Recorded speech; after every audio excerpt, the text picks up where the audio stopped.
maybe this is a terrible analogy, but I was thinking of Mad Max. So in the Mad Max world, where like we're post Armageddon and society is breaking down, Hmm.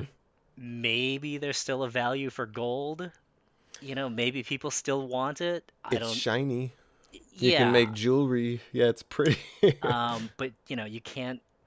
You could trade it for food, but only if the person you're trading with values gold. And in the Mad Max world, they might not. They might say, no, no, no, food is way more important than gold Hmm. now. That Um, can of beans is worth way more than a pound of right, gold. Yeah. right, exactly. Or diamonds. What are you going to do with a diamond if you're Yeah. all starving to death?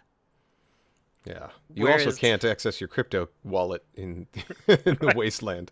right. So we're all just going to starve to Pro death in, tip. in the in the Mad Max world. Yeah.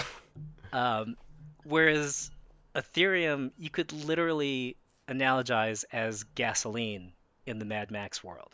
Hmm. Right? Gasoline makes the machines go. And in the Mad Max world, you need your war machine fueled with gas so you can go, conquer the next village and take their resources so that you can survive. So if you have a gallon of gasoline and you're starving, you can trade that gasoline for food or water because it actually serves a purpose. It Hmm. it drives these war machines.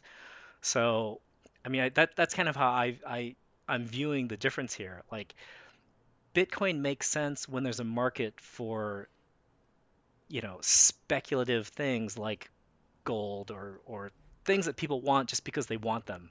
And Hmm. if enough people say they want them, then that creates, a competition for them. Yeah. Um, whereas like powering machines, powering solutions is a totally different type of market structure.